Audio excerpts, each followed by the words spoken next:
Cerita dimulai pada malam pertama pernikahan, di mana sang gadis sangat tidak sabar ingin segera bersama suaminya.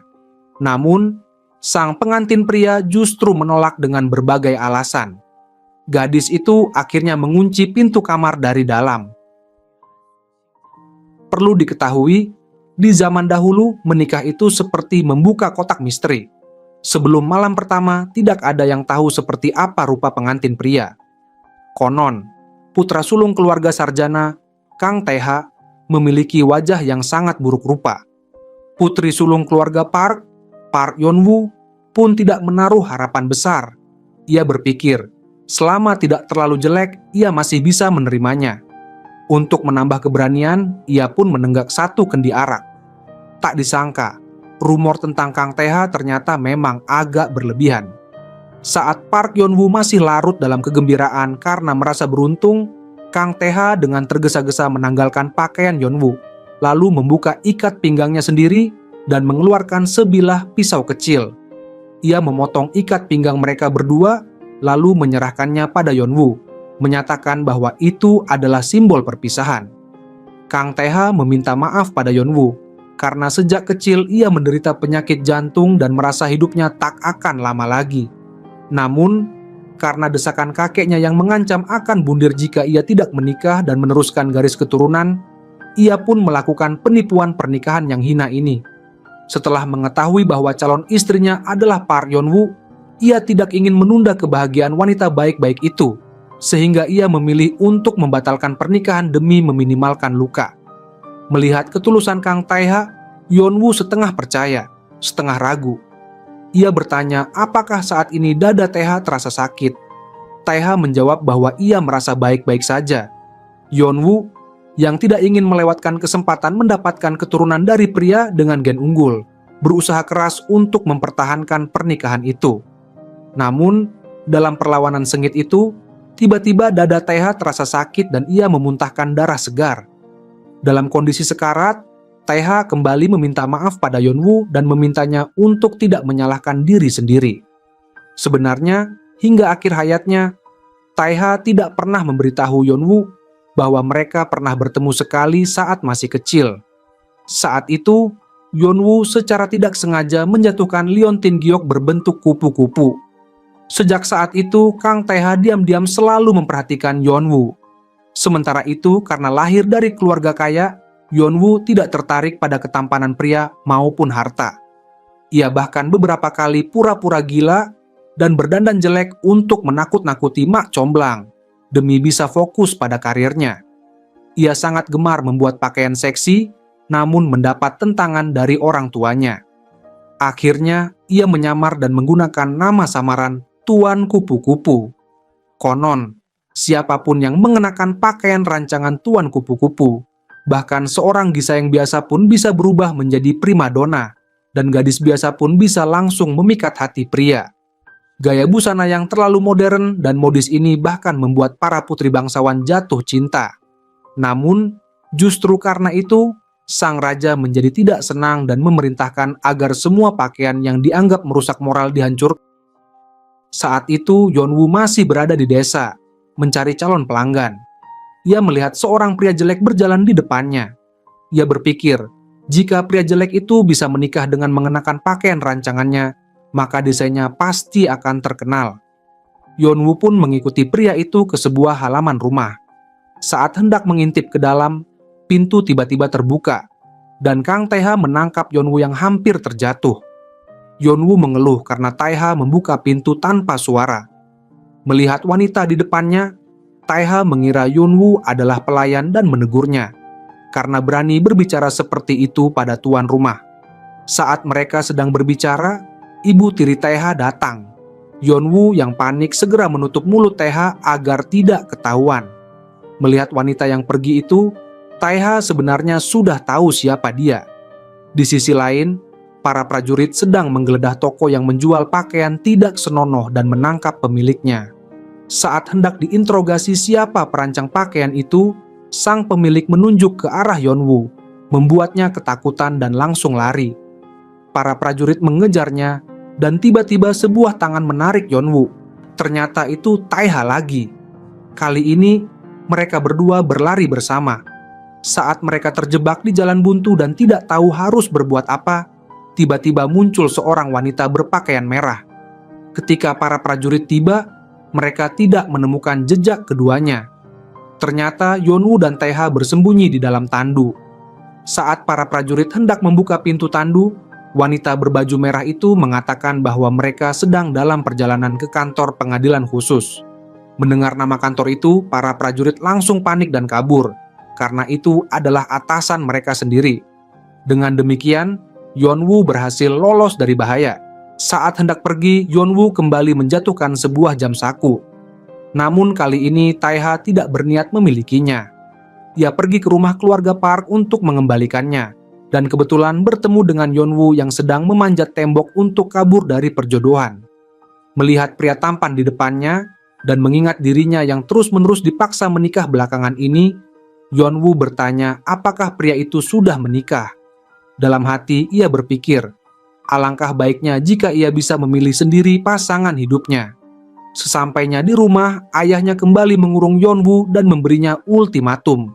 Kali ini, ia tidak boleh lagi membangkang, dan pernikahan bulan Juli harus dilaksanakan. Menyadari tidak ada jalan keluar, Yonwoo hanya bisa pasrah. Namun, ia tidak menyangka bahwa calon suaminya kali ini adalah pria yang dikenal sebagai pria terjelek di Hanseong. Para warga desa pun ramai membicarakan dan menunggu-nunggu aib Yonwoo. Ibunya pun meminta maaf karena telah menjodohkannya dengan pria seperti itu, namun pernikahan ini harus tetap dilangsungkan. Tak disangka, pria yang katanya berwajah buruk rupa itu ternyata sangat tampan, dan bahkan merupakan kenalan lama. Perbedaan yang mencolok ini membuat Yonwoo lupa menjaga sikap dan tidak sabar ingin segera bersama suaminya. Namun, ternyata Kang Taeha benar-benar menderita penyakit jantung yang parah. Keesokan harinya, ibu tiri Kang Taeha datang dan tanpa banyak bicara langsung menampar Yonwoo, bahkan menuduhnya sebagai pembawa sial. Yonwoo balik bertanya mengapa keluarga Kang menyembunyikan riwayat penyakit. Namun, bagaimanapun juga, sehari menjadi suami istri, 100 hari berbuat baik. Meski Kang Taeha telah memutuskan hubungan, Yonwoo tetap akan berkabung selama 3 tahun. Saat malam tiba dan Yonwoo sedang membereskan barang peninggalan suaminya, ia menemukan liontin giok berbentuk kupu-kupu yang dulu hilang saat kecil. Ia belum sempat memikirkan mengapa benda itu ada di tangan Kang Taeha. Tiba-tiba pintu kamar dibuka, dan seorang pria misterius bertopeng datang menculiknya. Dalam perjuangan, Yonwoo memegang ranting pohon ziwe di halaman. Namun batang pohon itu rapuh dan langsung patah. Pria bertopeng itu tanpa ampun melempar Yonwoo ke dalam sumur di samping pohon. Pada saat yang sama, jam saku Yonwoo terjatuh, dan di langit muncul fenomena langka, yaitu 18 bintang berjajar. Waktu seolah berhenti, hanya Yonwoo yang terus tenggelam ke dalam sumur. Adegan kemudian berpindah ke abad ke-21. Seorang pria sedang mempersiapkan pernikahannya. Saat itu sekretarisnya datang membawa kabar buruk. Pengantin wanita tidak bisa dihubungi. Saat pria itu hendak bertanya, ia melihat ada seseorang yang tenggelam di kolam renang. Melihat sekretarisnya yang panik dan canggung memakai pelampung, serta wanita yang sedang berjuang di kolam, ia pun melepas pakaiannya dan terjun ke kolam untuk menyelamatkan Yonwoo. Setelah sadar, Yonwoo terkejut melihat suaminya yang sudah meninggal kini hidup kembali di hadapannya. Ia langsung memeluk pria itu dengan penuh emosi. Namun, pria itu jelas tidak mengenalnya. Anehnya, pria ini tidak hanya mirip dengan suaminya yang telah tiada, tetapi juga memiliki nama yang sama, Kang Taeha, dan merupakan presiden SH Group. Hari itu, kebetulan ia sedang mengadakan pernikahan di hotel tersebut. Namun pengantin wanita tiba-tiba menghilang. Karena waktu pernikahan sudah dekat dan tidak ada pengantin wanita, Kang Taeha pun meminta Yonwoo untuk menggantikannya. Toh ini hanya pernikahan palsu demi menyenangkan hati kakeknya. Siapa pengantin wanitanya tidak penting. Kakek Taeha sedang sakit. Meski sudah ada tim medis dari luar negeri yang bisa mengobatinya, sang kakek tetap menolak pergi ke luar negeri, kecuali ia bisa melihat sendiri cucunya menikah. Karena itu, Taeha pun mengadakan pernikahan palsu ini. Mereka segera mendandani Park Yonwoo. Untuk pertama kalinya memakai sepatu hak tinggi, Yonwoo jelas merasa tidak nyaman. Taiha berpesan, jika nanti bertemu seorang kakek, apapun yang ditanyakan cukup dijawab dengan senyum dan anggukan. Pernikahan pun berjalan lancar dan sang kakek sangat puas dengan menantu palsunya. Setelah acara selesai, Taiha meminta sekretaris Hong untuk mengantar Yeonwoo pergi. Yeonwoo yang masih belum memahami situasi mengejar Taiha dan bertanya mengapa ia selalu menolaknya. Taiha menunjuk ke arah istana dan mengatakan bahwa sudah lebih dari 100 tahun sejak raja terakhir wafat. Informasi ini sangat mengejutkan, membuat Yeonwoo merasa otaknya seperti hangus terbakar. Namun, ia segera mulai memahami setidaknya untuk saat ini pria di depannya masih hidup. Entah ini Jo Seon atau Seol, pria di depannya tetaplah suaminya, Kang Taiha. Namun, Taiha tetap menjauh darinya. Sekretaris Hong awalnya ingin mengantar Yeonwoo ke rumah sakit jiwa. Namun saat menoleh, Yeonwoo sudah tidak ada. Yeonwoo berdiri sendirian di bawah gerbang kota tua, membayangkan wajah suaminya yang seolah ada di depan mata. Padahal semua itu hanya khayalannya. Berada di dunia yang asing, Yeonwoo tidak tahu harus kemana, dan hanya berjalan tanpa tujuan di jalanan kota. Karena tidak punya tempat tinggal, malam itu ia tidur di taman. Keesokan harinya, Yeonwoo datang ke sebuah pusat perbelanjaan dan berdiri di depan pintu putar. Tidak tahu harus berbuat apa. Secangkir kopi yang ia bawa tumpah dan terinjak oleh seorang pria, membuat pria itu terjatuh dan kopi pun mengenai wajahnya. Pria itu bangkit dan mengejar Yeonwoo, namun saat berlari, sepatu hak tinggi Yeonwoo terlepas satu dan dilemparkan ke arah pria itu. Bahkan uang pemberian Taiha pun dilemparkan ke wajahnya. Duduk di bangku taman, Yeonwoo melihat sepasang kekasih berciuman di depannya. Ia pun bertanya-tanya, apakah masyarakat modern memang sebebas ini? Ia merasa aneh bisa terjebak di dunia yang asing ini. Saat itu, seorang anak laki-laki menemukan uang yang dijatuhkan Yeonwoo dan ingin mengembalikannya. Yeonwoo pun meminta bantuan anak itu dan mereka pergi ke minimarket. Setelah seharian tidak makan, Yeonwoo membuka sebungkus coklat dan merasakannya sebagai makanan ternak dalam. Di sisi lain, sekretaris Hong menelepon Taiha, memberitahu bahwa kakek membatalkan rencana operasi di luar negeri dan sekarang menunggu Taiha pulang. Kakek ingin bertemu dengan menantunya. Taiha berbohong, mengatakan bahwa Yeonwoo sedang berolahraga, lalu buru-buru menghubungi sekretaris Hong untuk mencari solusi. Meski Korea tidak terlalu besar, mencari satu orang di keramaian tetap tidak mudah. Namun, sekretaris Hong akhirnya menemukan jejak Yeonwoo di minimarket terdekat. Taiha pun memutuskan untuk mencoba peruntungan. Kebetulan, dua siswa sedang memotret keluar jendela. Begitu melihat Taiha, Yeonwoo langsung marah dan pergi. Taiha segera mengejarnya dan memohon agar Yeonwoo mau kembali berpura-pura menjadi istrinya. Kali ini, Yeonwoo dengan tegas menolak.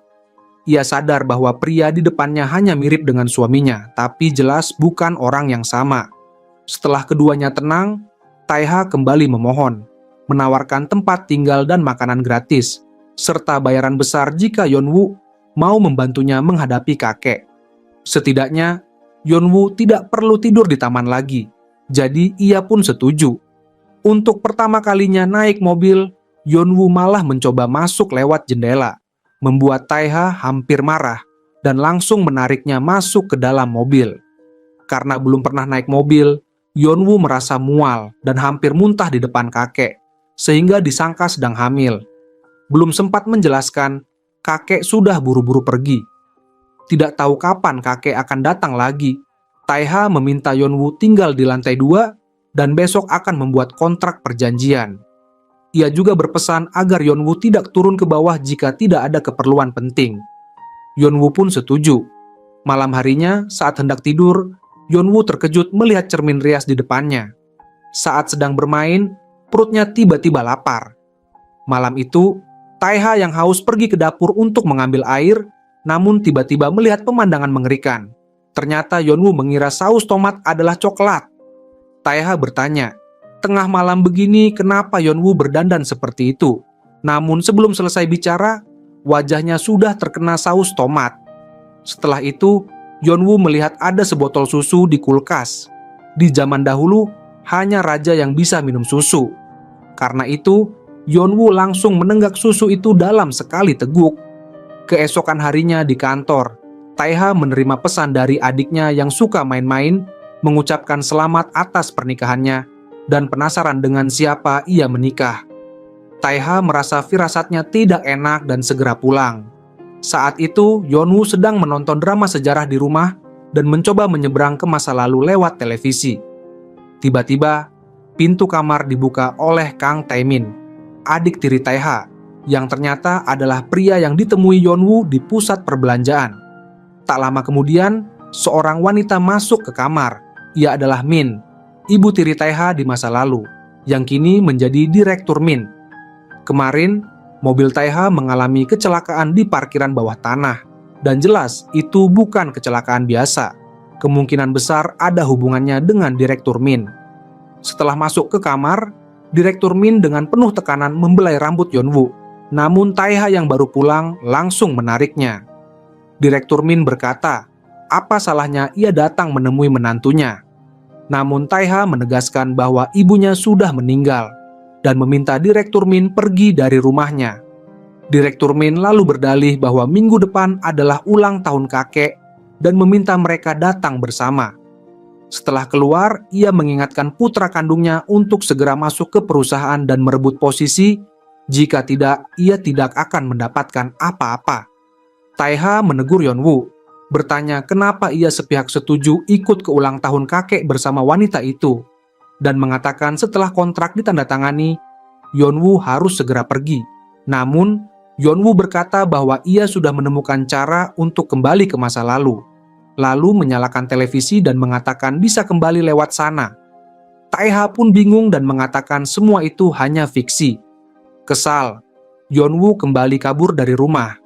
Ia bertanya pada orang di jalan tentang alamat Gyeongbogung, dan di dalam taksi ia terpesona dengan dunia modern.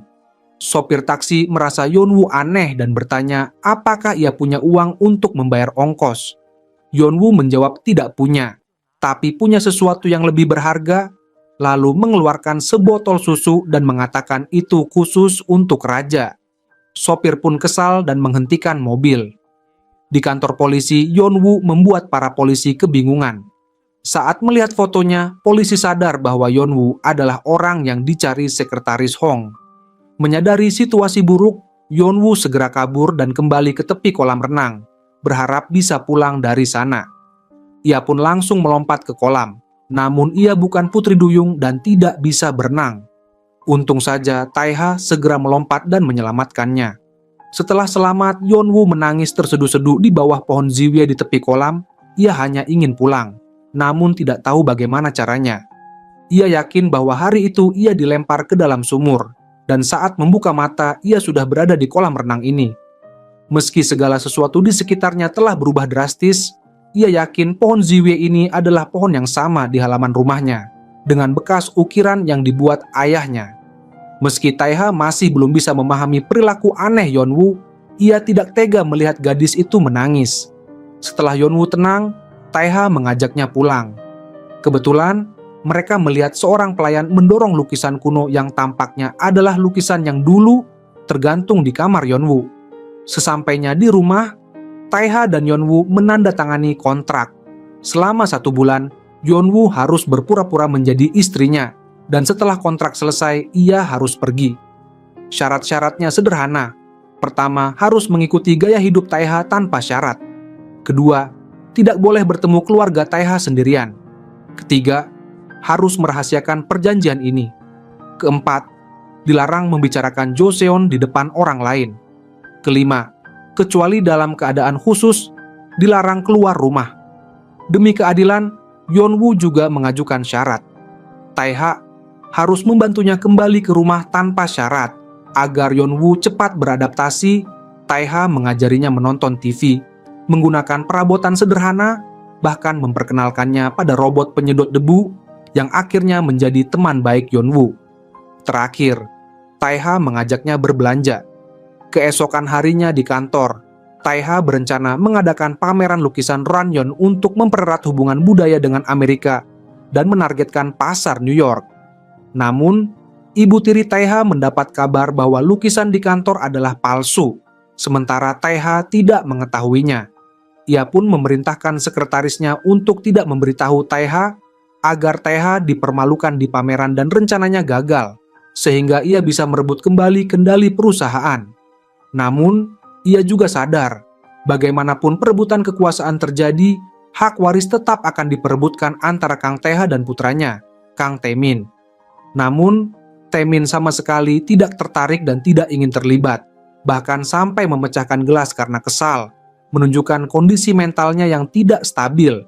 Setelah diprovokasi, Kang Taemin menemui Yeonwoo dan menipunya agar datang ke kantor. Begitu tahu itu kantor Taeha, Yeonwoo ingin pergi, namun Taemin menahannya. Saat tarik-menarik, Yeonwoo melihat luka di tangan Taemin dan dengan perhatian membalut lukanya. Saat Taemin lengah, Yeonwoo dengan cerdik melarikan diri dan bertemu sekretaris Hong serta Kang Taeha. Taeha meminta sekretaris Hong mengantar Yeonwoo pulang, namun Yeonwoo justru berjalan ke arah lukisan dan memberitahu mereka bahwa itu adalah palsu.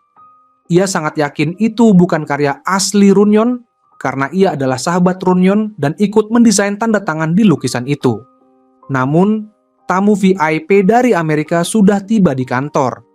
Dalam keadaan panik, Yeonwoo teringat pada kejadian di hotel, sehingga Taeha meminta sekretaris Hong untuk mengulur waktu, sementara ia dan Yeonwoo segera pergi ke hotel.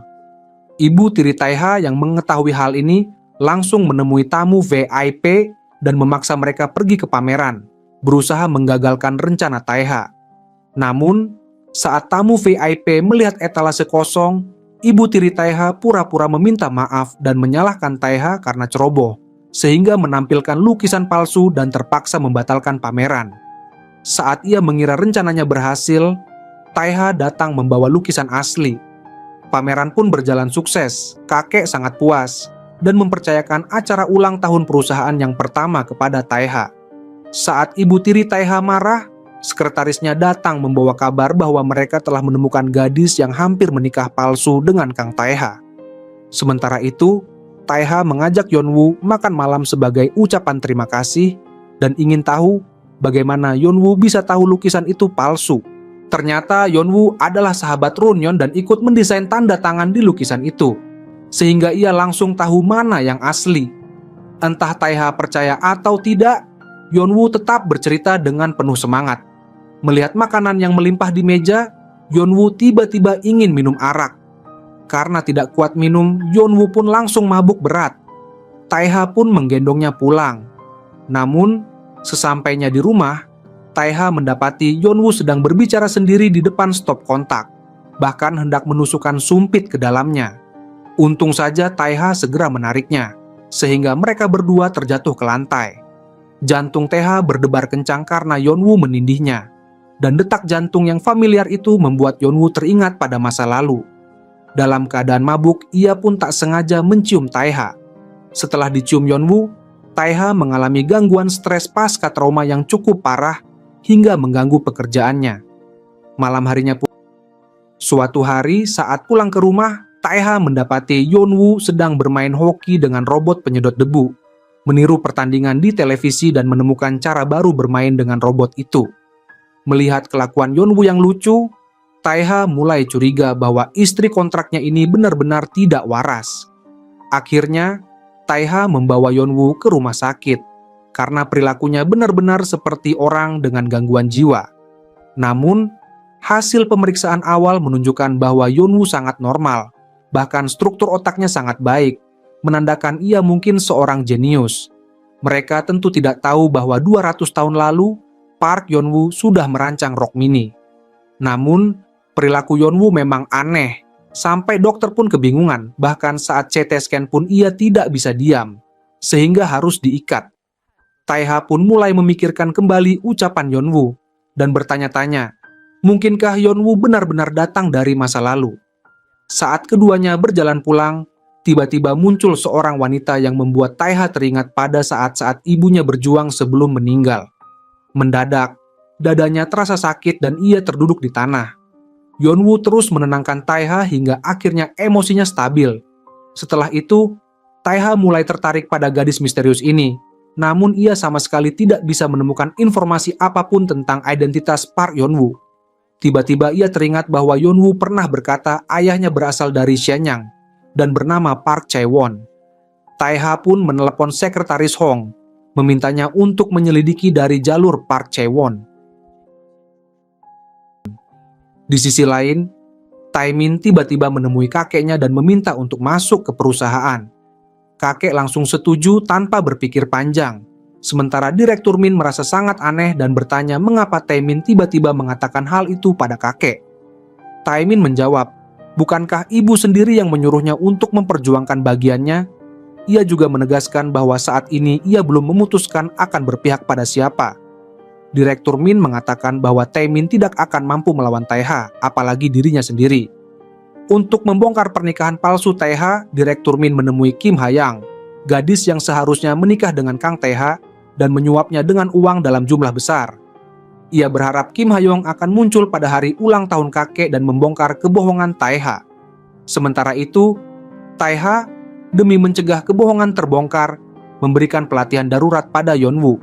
Setelah memperkenalkan secara singkat silsilah keluarga Tae-ha, sekretaris Hong memberikan komik asli kepada Yeonwoo untuk dibaca dalam beberapa hari ke depan. Namun, tulisan dalam komik itu berbeda dengan tulisan yang dikenali Yeonwoo, sehingga ia harus belajar dari awal, bahkan dari pinyin. Untungnya, dengan otaknya yang cerdas, Yeonwoo dengan cepat menguasai sebagian besar poin penting. Hari ulang tahun kakek pun tiba. Suasananya seperti ujian besar, sehingga Yeonwoo merasa sedikit gugup. Namun, begitu masuk ke dalam ruangan, ia mendapati semua orang adalah wajah-wajah yang sudah dikenalnya. Wanita yang mirip dengan istri macuan ternyata adalah bibi Kang Tae-ha. Sedangkan anak kecil di sebelahnya yang bernama Lee Seo-jun juga sangat familiar. Seo-jun menggelengkan kepala dengan keras, memberi isyarat agar Yeonwoo tidak membocorkan bahwa mereka saling mengenal. Karena hari itu ia bolos sekolah dan tidak ingin ibunya tahu. Baru saja mulai makan, bibi Tae-ha langsung mengajukan pertanyaan, menanyakan bagaimana Yeonwoo bisa menarik perhatian Tae-ha. Yeonwoo teringat pada deskripsi karakter bibi dan juga saran dari sekretaris agar ia tampil percaya diri dan tidak boleh kalah dalam hal wibawa. Maka, ia pun menjawab bahwa itu karena kecantikannya. Tepat saat itu, seorang pelayan di belakang mereka menjatuhkan peralatan makan dan memberi isyarat pada Yeonwoo. Yeonwoo pun mengikutinya ke dalam ruangan dan mengenali bahwa pelayan itu adalah pelayannya sendiri, si Yue. Ternyata, hari itu si Yue mendengar suara di halaman, lalu mengejar keluar dan hanya menemukan sepasang sepatu di mulut sumur. Saat ia mengintip ke dalam sumur, cahaya keemasan menyedotnya masuk, dan ketika membuka mata, ia sudah berada di jalan raya, hampir tertabrak oleh wanita yang mirip dengan istri macuan. Saat itu, ia berpura-pura menjadi korban kecelakaan, dan akhirnya bertemu dengan Kang Tae-ha yang mirip dengan tuannya. Ia berpikir, jika tetap tinggal di sini, suatu saat pasti akan bertemu dengan sang nona. Dan ternyata instingnya benar. Saat kedua pelayan dan tuan itu sedang larut dalam kebahagiaan karena bisa bertemu kembali setelah menyeberang waktu, di sisi lain, ibu tiri Tae-ha mengirim orang untuk membawa Kim Ha-yong yang berencana melarikan diri. Namun, seorang pria bermotor muncul dan mencoba menghentikan mereka agar tidak pergi ke pesta ulang tahun kakek. Tak disangka, sekretaris kecil di sisi ibu tiri sangat tangguh, dengan mudah mengalahkan pria bermotor itu. Sekretaris Hong pun mengirim pesan kepada Kang Tae-ha, memberitahukan bahwa upaya pencegahan gagal. Saat Kang Tae-ha hendak pergi ke pintu untuk menghentikan mereka, Kim Ha-yong sudah tiba di lokasi. Ketika ibu tiri merasa yakin akan menang, Tae-min maju dan langsung merangkul Kim Ha-yang, mengaku bahwa ia adalah pacarnya dan memintanya menyapa kakek. Direktur Min pun kesal melihat anaknya yang tidak bisa diandalkan, bahkan sampai mencubit bibirnya sendiri. Ia keluar dan menampar Tae-min, bertanya apa yang sedang ia lakukan. Tae-min menjawab bahwa ia sudah memberitahu sebelumnya bahwa ia belum memutuskan akan berpihak pada siapa. Jadi jangan memancing emosinya. Tae-ha kemudian menemui Tae-min dan bertanya apakah ia sedang sakit parah. Namun, Tae-min mengatakan bahwa ia melakukan semua itu hanya karena bosan dan meminta Tae-ha untuk tidak lengah karena permainan baru saja dimulai. dan ia akan merebut semua yang dimiliki Taiha satu persatu. Setelah kejadian itu, Sekretaris Hong mengatur agar Kim Ha-yang segera pergi ke luar negeri untuk menghindari masalah, lalu kembali ke kantor untuk melaporkan situasi pada Kang Taiha. Saat itu, mereka menerima kabar bahwa hasil penyelidikan mengenai Park Chae-won sudah keluar.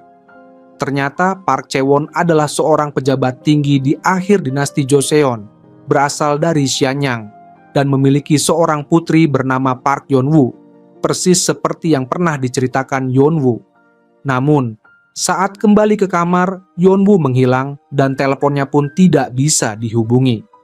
Lokasi terakhir ponsel Yeon-woo yang dipasang pelacak menunjukkan sinyal terakhir di pegunungan terdekat. Ternyata tidak lama sebelumnya, Yeon-woo melihat seorang pria berambut putih yang sangat mirip dengan Tianming dan mengejarnya hingga masuk ke dalam hutan. Baru sadar bahwa ia kehilangan jejak. Di depannya berdiri sebuah batu nisan. Saat Yeon-woo kebingungan dan kehilangan arah, tiba-tiba muncul seorang pria berpakaian hitam di belakangnya, tampak ingin menyerangnya. Namun, saat Yeon-woo menoleh dan pandangannya bertemu dengan Taiha, tiba-tiba semua benda di sekeliling mereka membeku. Yeon-woo berusaha berlari ke arah Taiha, namun tanpa sengaja terpeleset. Dalam keadaan genting, Taiha berhasil menangkapnya, dan mereka berdua jatuh ke jurang yang dalam. Setelah itu, pelayan Si Yue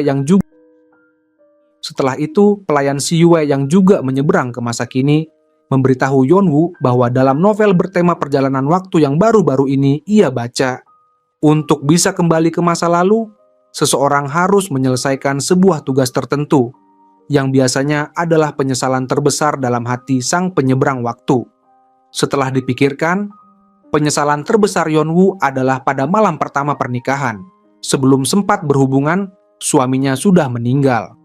Maka takdir membawanya menyeberang ke abad ke-21 dan tugasnya adalah menyelesaikan malam pertama. Secara logika, ini adalah lingkaran yang sempurna.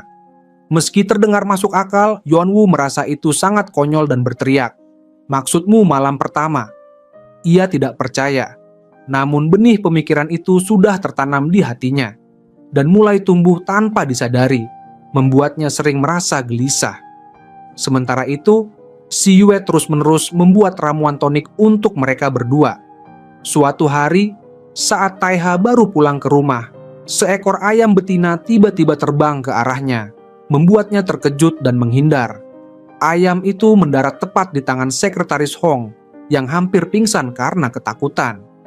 Si Yue dengan sigap menangkap ayam itu dan menunjukkan ekspresi penuh percaya diri, sambil mengejek Sekretaris Hong yang penakut. Bahkan, putra konglomerat seperti Taiha pun memandang Si Yue dengan hormat. Si Yue lalu menjelaskan bahwa ayam itu adalah ramuan khusus yang ia siapkan untuk malam pertama Taiha dan Yeon-woo. Saat pergi, ia masih sempat melirik Sekretaris Hong dengan tatapan meremehkan. Ternyata Sekretaris Hong sudah lama diam-diam menyukai Si Yue, dan Si Yue pun punya perasaan yang sama padanya. Di sisi lain, Direktur Min mengumpulkan seluruh anggota Dewan Direksi dan mengumumkan secara resmi bahwa Kang Taiha telah menikah diam-diam. Ia juga memprovokasi para anggota Dewan dengan mengatakan bahwa ketua ingin memberikan seluruh perusahaan kepada Taiha hanya karena mendengar cucunya menikah. Hal ini tentu saja menimbulkan ketidakpuasan di antara para anggota Dewan. Tepat saat itu, kakek masuk ke ruangan, duduk di kursi yang baru saja diduduki Direktur Min, dan setengah bercanda bertanya mengapa tidak ada yang mengucapkan selamat atas pernikahan Taiha. Seorang direktur yang tidak tahu diri malah menyindir kakek, mengatakan bahwa tidak perlu sampai memberikan perusahaan kepada Kang Taiha. Kakek pun menjelaskan bahwa jika Kang Taiha bisa menangani kerjasama dengan Meitan dengan baik, barulah mereka akan mempertimbangkan hal itu. Namun, tak lama setelah rapat selesai, Meitan tiba-tiba menolak kerjasama. Taiha yakin ini pasti ulah Direktur Min. Kakek pun memanggil Taiha dan menyarankan agar Yeon-woo dikirim kembali ke Italia, karena sekarang seluruh dewan sudah tahu tentang pernikahan Taiha, dan Direktur Min terus memprovokasi, sehingga situasi menjadi tidak menguntungkan bagi Taiha. Setelah mempertimbangkan untung ruginya, kakek merasa mengirim Yeon-woo ke Italia adalah pilihan terbaik. Taiha meyakinkan kakek bahwa ia pasti bisa menyelesaikan masalah ini dengan baik. Taiha dan Sekretaris Hong melanjutkan penyelidikan tentang Park Chae-won. Seorang sejarawan memberitahu mereka bahwa Park Chae-won adalah seorang sarjana terkenal di akhir dinasti Joseon, dan rumah keluarga Park memang terletak di lokasi yang sekarang menjadi hotel di Seoul. Taiha hanya peduli apakah ada catatan lebih lanjut tentang Park Yeon-woo di buku sejarah, namun tidak menemukan informasi tambahan. Setelah itu, mereka berdua berulang kali menonton rekaman CCTV hotel hari itu, dan sangat yakin bahwa Park Yeon-woo memang tiba-tiba muncul di kolam renang. Di hotel itu juga ada rumor bahwa pohon ziwi di tepi kolam sebelumnya tidak pernah berbunga, namun pada hari itu, semua bunga ziwi bermekaran. Jika dianalisis dari perilaku mencurigakan pelayan si Yue, kemungkinan besar ia dan Yeon-woo memang menyeberang waktu. Meski terdengar tidak masuk akal, tampaknya mereka harus mempercayai teori ini. Saat pulang ke rumah, Taiha melihat Yeon-woo sedang menjemur spray. Angin sepoi-sepoi dan sinar matahari yang cerah membuat Yeon-woo tampak sangat memesona hingga Taiha terpana. Saat Yeon-woo menoleh, ia mendapati Taiha menatapnya tanpa berkedip. Dengan malu-malu, Yeon-woo bertanya mengapa Taiha menatapnya seperti itu. Taiha menjawab bahwa ia hanya sedang memandang Yeon-woo, wanita yang menyeberang dari dinasti Joseon. Mendadak merasa dimengerti, Yeon-woo berlari memeluk Taiha dan berterima kasih karena telah mempercayainya. Namun, pada saat itu juga, Taiha yang gugup tanpa sengaja terpeleset, menarik spray hingga membungkus mereka berdua. Tepat pada saat itu, alat penyiram taman pun menyala, menambah suasana romantis di antara mereka. Harus diakui, si Yue yang baru beberapa minggu menyeberang ke masa kini benar-benar lihai. Sementara itu, adik Taiha, Kang Taemin, yang sangat ingin masuk ke perusahaan, ditempatkan di bawah bimbingan Liu Hana. Baru saja memperkenalkan diri, seluruh ponsel di kantor berbunyi serentak, menandakan adanya berita tentang pernikahan Kang Taeha. Jelas ini ulah Direktur Min, sehingga kantor pun menjadi heboh dan rumor pun bermunculan. Saat itu di dalam lift, Taiha kebetulan bertemu dengan Direktur Min. Taiha berkata bahwa Direktur Min tampak lebih takut padanya daripada yang ia bayangkan. Sementara Direktur Min membalas bahwa Taiha tampak lebih sombong dari yang ia kira. Di rumah, Yeon-woo yang sendirian merasa bosan. Sebagai desainer utama dari dinasti Joseon, ia merasa gatal ingin berkarya. Ia pun menyulam bunga plum di kemeja putih Taiha. Saat Taiha melihatnya, ia berusaha tetap tenang, namun diam-diam sangat senang. Keesokan harinya, banyak wartawan mengepung kantor, berusaha mendapatkan berita eksklusif tentang pernikahan Taiha. Melihat berita di layar komputer, Taiha sangat marah hingga gemetar. Dokter pribadinya datang dan memberitahu bahwa hasil pemeriksaan kesehatan Taiha belakangan ini sangat buruk, dan menyarankan agar ia segera pergi ke Amerika untuk pemeriksaan dan pengobatan lebih lanjut. Namun, Taiha tidak ingin Direktur Min tahu bahwa ia punya masalah jantung, karena pasti akan dimanfaatkan. Karena tidak bisa membujuk Taiha, dokter pribadinya akhirnya memberikan sebotol vasodilator sebagai pertolongan darurat jika terjadi sesuatu. Saat itu, Yeon-woo menyadari Taiha pergi tanpa membawa dokumen penting. Ia dan si Yue pun berdandan sederhana dan pergi ke kantor. Begitu sampai, mereka langsung dikerubungi wartawan. Untung saja Kang Taemin datang tepat waktu untuk membantu Yeon-woo. Mengetahui situasi sedang genting, Yeon-woo memutuskan untuk segera pergi. Namun, saat menuruni tangga, ia melihat sosok yang sangat mirip dengan ibunya, dan tanpa sadar langsung memeluknya. Taiha yang melihat dari kejauhan ingin menghentikannya, namun wanita itu memberi isyarat agar Taiha tidak perlu khawatir. Sementara itu, di ruang rapat, Direktur Min sedang merasa puas karena berhasil menggagalkan kerjasama antara Taiha dan Meitan. Tiba-tiba, pintu ruang rapat terbuka dan wanita yang baru saja dipeluk Yeon-woo ternyata adalah pimpinan Meitan.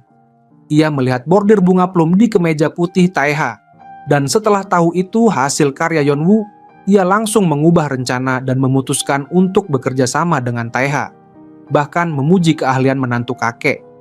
Namun, ia mengajukan syarat bahwa Yeon-woo juga harus bergabung dalam tim tersebut. Seluruh perusahaan pun akhirnya bisa bernapas lega. Berkat bantuan tak terduga dari Yeon-woo, Taiha yang baru bergabung di perusahaan langsung menjadi terkenal. Saat kembali ke kantor, tiba-tiba dada Taiha terasa sakit. Saat itu juga Direktur Min datang berkunjung. Taiha menahan sakit dan mengirim pesan minta tolong pada Sekretaris Hong. Sementara itu, Yeonwoo memeriksa liontin kupu-kupu miliknya yang berubah warna menjadi hitam setelah terkena darah Taiha saat mereka jatuh dari bukit. Si Yue mengatakan bahwa dalam buku, perhiasan perak akan berubah warna jika terkena racun. Yeonwoo pun meminta seseorang untuk memeriksa liontin itu. Saat itu, Direktur Min menyadari ada yang tidak beres dengan Taiha dan hendak berbuat sesuatu. Namun, Sekretaris Hong datang tepat waktu dan menghalanginya. Setelah minum obat, kondisi Taiha pun stabil. Yeonwoo akhirnya setuju menerima tawaran Taiha untuk menjadi kepala desainer. Agar hubungan mereka sebagai pasangan kontrak tidak diketahui rekan-rekan kerja, mereka sepakat untuk merahasiakan status mereka. Namun, sekretaris wanita Taiha, Hana, sudah lama mengetahui hubungan mereka dan Direktur Min pun segera mengetahuinya. Taemin yang sudah lama menaruh hati pada Yeonwoo tentu tidak ingin melewatkan kesempatan untuk lebih dekat dengan kakak iparnya di kantor, membuat Taiha kesal. Pada acara makan malam bersama rekan-rekan kantor, Taiha melihat Yeonwoo asyik mengobrol dengan pria lain di meja makan, sementara Taemin juga ikut nimbrung. Hana merasa ini adalah kesempatan emas, namun Taiha sama sekali tidak tertarik. Rekan-rekan kantor pun mulai bergosip apakah Yeonwoo dan pria itu adalah pasangan. Pria itu mengatakan ia tidak keberatan, namun khawatir Yeonwoo akan merasa tidak nyaman. Namun, Yeonwoo yang polos mengatakan ia tidak masalah, membuat Taemin yang sudah tidak tahan langsung marah. Pria itu terus menuangkan minuman untuk Yeonwoo, karena setiap kali mabuk, Yeonwoo suka melakukan sesuatu. Saat pria itu bertanya apa yang biasa dilakukan Yeonwoo saat mabuk, Taiha langsung teringat saat Yeonwoo mabuk dan menciumnya, sehingga ia langsung menghentikan acara makan malam. Taiha yang kesal pulang ke rumah dengan wajah tidak senang, melihat pria itu masih berusaha mengajak Yeonwoo pergi. Ia pun meminta Sekretaris Hong untuk segera menghentikan mereka. Taemin yang ingin menjadi pahlawan malah ditarik rekan-rekan untuk bernyanyi. Melihat Yeonwoo pergi bersama pria lain, Taiha melampiaskan kekesalannya pada Sekretaris Hong. Di rumah, Taiha duduk bermeditasi karena kesal. Meski di kantor mereka pura-pura tidak saling kenal, ia merasa ini sudah keterlaluan. Ia menyesal mengadakan acara makan malam yang membuat mereka saling mengenal. Sebagai suami sah, ia malah harus bersembunyi di balik bayang-bayang. Saat pria itu hendak bertindak lebih jauh, Taiha pun muncul dan menghentikannya. Lalu berpura-pura tidak terjadi apa-apa sambil mendengarkan Yeonwoo memuji pria itu dengan wajah kesal dan marah. Kakek terus mencari orang untuk memperbaiki sebuah lukisan. Melihat Yeonwoo, kakek tampaknya mulai mengetahui sesuatu. Jam tangan itu, bukankah itu hadiah dari kakek Yeonwoo? Keesokan harinya, Hana meminta Yeonwoo membuat proposal desain hanbok menggunakan komputer. Sebagai wanita yang menyeberang dari 200 tahun lalu, tentu saja Yeonwoo tidak bisa menggunakan komputer, sehingga akhirnya ia setuju untuk menggambar dengan tangan. Taemin, demi merebut hati kakak iparnya, mengajak Yeonwoo melakukan survei langsung untuk membuat laporan. Mendengar keluhan pelanggan tentang hanbok yang sulit dipakai dan prosesnya rumit, Yeonwoo pun berpikir untuk mengubah hanbok menjadi pakaian yang lebih mudah, modis, dan mudah dipakai. Saat itu, Direktur Min muncul dengan sikap agresif, mengatakan tidak menyangka Yeonwoo bisa masuk ke perusahaan, dan menegaskan bahwa Yeonwoo hanyalah bidak di papan catur ini.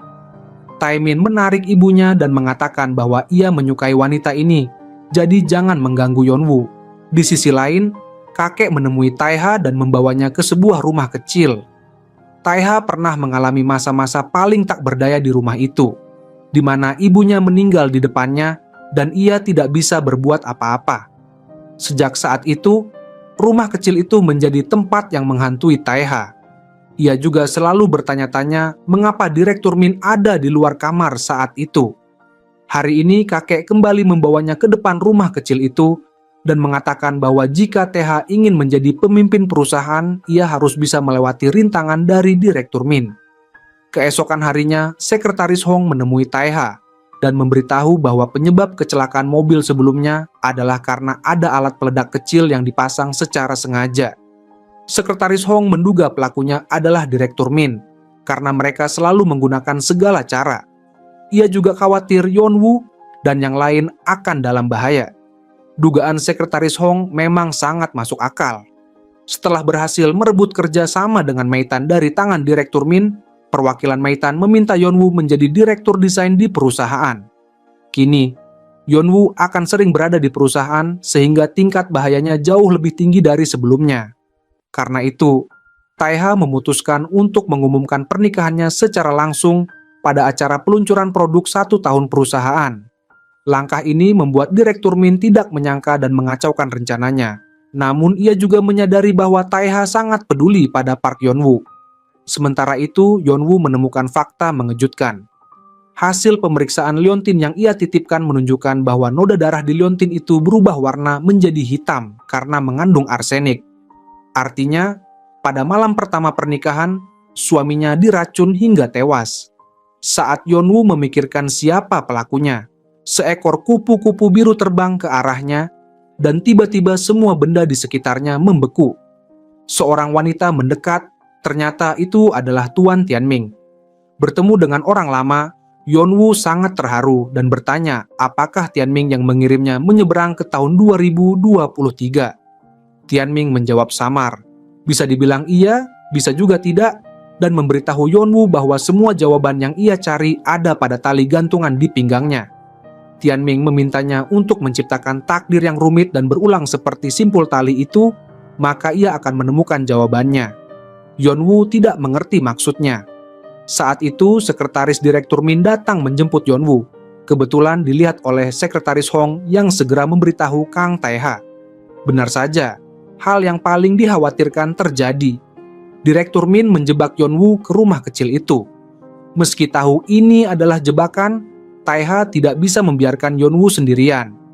Di dalam rumah, Yeonwoo melihat 4 topeng di dinding, yang sama persis dengan yang dipakai pria misterius yang melemparkannya ke dalam sumur. Saat ia memeriksa topeng itu, tanpa sengaja ia membuka ruang rahasia di belakangnya. Ia masuk ke dalam dan menemukan untaian kerang di lantai. Saat hendak mengambilnya, ia terpeleset dan jatuh, menimbulkan suara keras yang membuat Taeha mengira Yeonwoo dalam bahaya. Dengan panik, Taeha berlari masuk ke rumah kecil itu dan menemukan Yeonwoo. Namun tiba-tiba ia terkena serangan jantung, napasnya tersengal-sengal dan mengalami reaksi stres yang hebat. Melihat Taeha hampir pingsan, Yeonwoo membuka bajunya dan menemukan bekas luka di dada Taeha, teringat pada ucapan Tianming bahwa ia akan segera melihat wajah asli takdir yang berulang. Semua ini adalah takdir yang tak bisa dihindari, semuanya terus berulang. Ia semakin yakin bahwa Taeha di depannya adalah suaminya. Yeonwoo pun menceritakan kekhawatirannya pada Taeha, takut takdir akan terulang. Taeha mengatakan bahwa meski ia tidak tahu apa yang sebenarnya terjadi, ia meminta Yeonwoo untuk tidak khawatir tentang dirinya. Setelah pulang, Taeha sulit tidur karena terus memikirkan kemungkinan bahwa di hati Yeonwoo ada pria lain, dan ia merasa dirinya hanya pengganti dalam siklus takdir itu. Untungnya, ia sadar bahwa ia hanya cemburu pada dirinya sendiri. Untuk mengatasi kebingungannya, Taeha berpura-pura bertanya pada Sekretaris Hong, seolah-olah punya seorang teman yang jatuh cinta pada seorang janda, tapi si janda tidak bisa melupakan mendiang suaminya. Sekarang temannya itu bingung harus bagaimana. Setelah mendengar ceritanya, Sekretaris Hong menjawab dengan santai. Suaminya sudah tidak ada, apa yang perlu dikhawatirkan? Ia kecewa karena Taeha tidak tahu cara memenangkan pertandingan tanpa penjaga gawang. Setelah mendapat pencerahan, keesokan harinya Taeha membawa coklat kesukaan Yeonwoo ke kantor. Namun, saat hendak memberikannya, Hana datang dan Taeha dengan gugup mengatakan bahwa coklat itu untuk dibagikan ke anggota tim. Kebetulan Yeonwoo melihat kejadian itu. Di kantor, Hana tidak membagikan coklat itu ke semua orang, melainkan mengaku bahwa itu adalah hadiah dari rekan pria lain, berharap Yeonwoo akan cemburu. Sementara itu, si Yue menemui Sekretaris Hong karena merasa hubungan antara Tuan dan Nona berjalan lambat. Ia ingin Sekretaris Hong membantu mempercepat hubungan mereka. Si Yue pun menyiapkan camilan khusus untuk Yeonwoo dan memintanya beristirahat di kamar. Setelah semuanya siap, si Yue menelepon sekretaris Hong dan berpura-pura bahwa Yeonwoo dalam bahaya. Taeha pun buru-buru pulang dan begitu masuk kamar, ia langsung dikunci dari luar. Mereka berpikir, jika pria dan wanita dewasa dikurung berdua, pasti akan terjadi sesuatu. Si Yue dan sekretaris Hong pun akhirnya berciuman. Namun, saat itu Hana menelepon sekretaris Hong yang segera mencari Taeha dan merusak suasana romantis. Taeha pun kesal. Ternyata desain pakaian Yeonwoo telah bocor dan perusahaan lain sudah lebih dulu memproduksinya. Karena itu, pada acara ulang tahun perusahaan, desain itu tidak bisa lagi dipamerkan dan mereka harus membuat desain baru. Taeha memerintahkan sekretaris Hong untuk menyelidiki kasus ini. Keesokan harinya, Liu Hana menegur Yeonwoo, menanyakan mengapa data rahasia bisa bocor. Padahal acara ulang tahun perusahaan sudah dekat dan waktu untuk mendesain ulang sangat sedikit. Kakek yang mengetahui hal ini pun sangat marah dan meminta Taeha mundur dari posisi ketua acara ulang tahun. Namun, Taeha bersikeras bahwa acara ini harus dipimpin olehnya, sehingga terjadi perbedaan pendapat dengan kakek. Saat itu, Yeonwoo dengan inisiatif mengakui kesalahan pada kakek dan bersedia bertanggung jawab atas kebocoran desain. Kakek memberitahu Yeonwoo bahwa keberhasilan atau kegagalan acara ulang tahun ini akan langsung mempengaruhi tingkat dukungan Taeha di rapat pemegang saham, dan berharap Yeonwoo tidak mempengaruhi masa depan Taeha. Taeha pun menegaskan sikapnya, ia tidak akan pernah berkompromi dengan kakek dan yakin bisa menyelenggarakan acara ulang tahun dengan baik. Di luar ruangan, melihat Yeonwoo yang murung, Taeha menyemangatinya agar mulai sekarang tidak perlu mendengarkan suara dari luar dan fokus pada pekerjaannya sendiri. Keesokan harinya, Yeonwoo pun kembali ke kantor dengan semangat, bahkan memanfaatkan setiap waktu yang ada untuk mendesain. Pada saat itu, Taemin muncul secara tiba-tiba. Tak disangka, Taemin ternyata pandai melukis, bahkan memiliki bakat luar biasa dalam desain. Hal ini memberikan inspirasi baru bagi Yeonwoo, sehingga ia akhirnya berhasil menciptakan desain yang diinginkan. Yeonwoo pun meminta maaf kepada Meitan atas insiden yang membuat semua orang harus lembur bersama. Namun, Meitan mengatakan ia tidak keberatan, karena bisa melihat busana seindah itu, lembur pun terasa sepadan. Hal ini membuat Yeonwoo teringat masa kecilnya, saat ia masih nakal, suka menunggang kuda, memanah, dan membaca novel roman. Bahkan pernah merengek ingin pergi ke Qing. Berkat didikan keras ibunya, ia akhirnya memiliki kemampuan seperti sekarang. Meitan merasa cerita itu sangat familiar, sehingga ia pulang dan membuka kitab kuno warisan keluarga. Ia pun terkejut karena semua yang diceritakan Yeonwoo ternyata tertulis di kitab kuno tersebut. Di sisi lain, seorang profesor sejarah menemukan petunjuk baru tentang Park Yeonwoo. Dalam kitab kuno tercatat bahwa Park Yeonwoo kehilangan suami di malam pertama pernikahan, menjadi janda, dan pada hari yang sama bundir dengan terjun ke sumur. Peristiwa itu sempat menghebohkan masyarakat, bahkan ia diberi gelar wanita setia dan didirikan tugu peringatan untuknya. Akhirnya, tibalah hari acara ulang tahun perusahaan. Segala persiapan sudah matang, namun tiba-tiba Hana membawa kabar buruk. Agensi model menerima email perubahan jadwal acara, sehingga tidak ada model yang bisa tampil. Tanpa model, peragaan busana tidak mungkin dilaksanakan. Setelah mengetahui situasi tersebut, Direktur Min menemui Taeha dan mengatakan jika ia membutuhkan bantuan, ia bisa menyelesaikan masalah model. Taeha pun segera meminta bantuan Direktur Min. Yeonwoo merasa bingung, mengapa harus meminta bantuan pada Direktur Min. Taeha bercanda, sebagai pengusaha, ia harus bisa fleksibel di saat genting. Sebenarnya, ia hanya tidak ingin mengecewakan Yeonwoo, karena Yeonwoo sudah bekerja keras demi hari ini. Namun, malang tak dapat ditolak. Pada saat genting, busana hasil desain ulang Yeonwoo malah dirusak oleh seseorang. Padahal, acara akan dimulai kurang dari 1 jam lagi. Agar acara ulang tahun tetap berjalan lancar, satu-satunya solusi adalah mengganti tema utama rancangan Yeonwoo. Para tamu dan wartawan sudah duduk di tempat, sehingga waktu mereka sangat terbatas untuk mengambil keputusan. Agar tidak menghambat jalannya acara, Yeonwoo memilih mundur secara sukarela, meski jelas ia sangat tidak rela.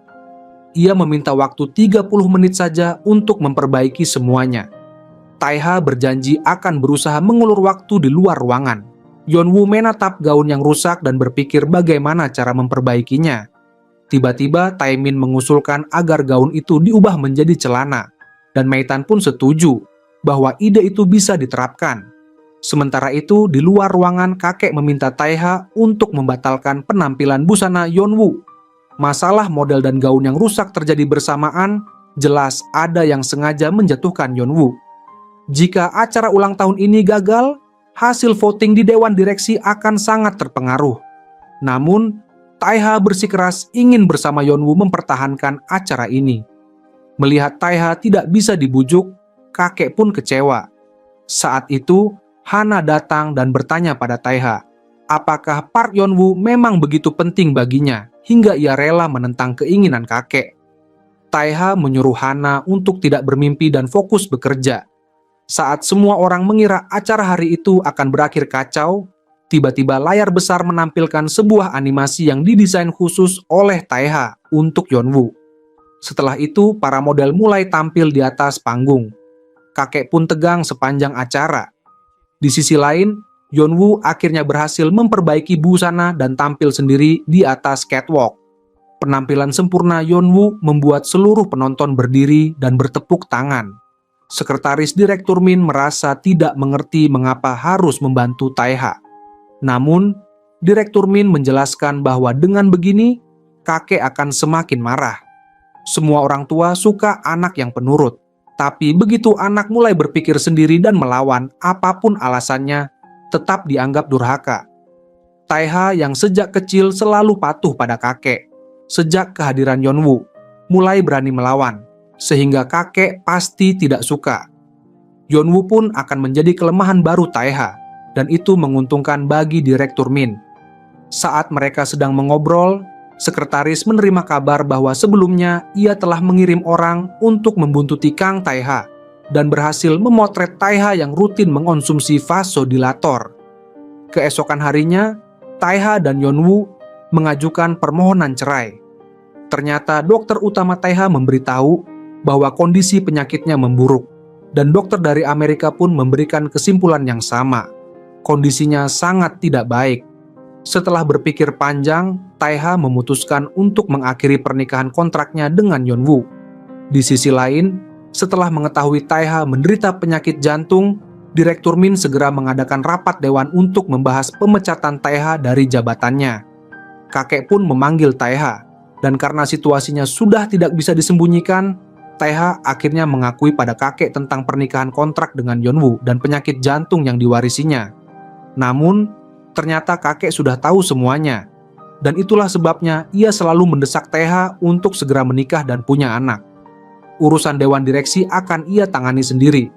Setelah tahu Taeha dan Yeonwoo sudah mengakhiri pernikahan kontrak, kakek pun merasa lega. Saat pulang ke rumah dan melihat Yeonwoo meninggalkan surat dan pergi, kakek tetap merasa khawatir. Ia mencoba menelepon Yeonwoo, tapi ponselnya sudah tidak aktif, sehingga ia hanya bisa menghubungi sekretaris Hong. Sekretaris Hong mengaku tidak tahu, padahal sebenarnya ia sudah diam-diam menampung Yeonwoo dan Si Yue. Keesokan harinya, Dewan Direksi memanggil Taeha untuk menanyakan kondisinya, dan mengatakan dengan kondisi kesehatan seperti itu, sulit baginya untuk memegang jabatan penting di perusahaan. Saat itu, Direktur Min datang pura-pura peduli. Setelah kembali ke kantor, Taeha meminta sekretaris Hong untuk tidak memberitahu Yeonwoo tentang kondisi kesehatannya. Sebelumnya, sejarawan pernah mengatakan pada Taeha bahwa 200 tahun lalu, Yeonwoo kehilangan suaminya karena serangan jantung, lalu memilih bundir dengan terjun ke sumur. Taeha tidak ingin sejarah itu terulang pada mereka.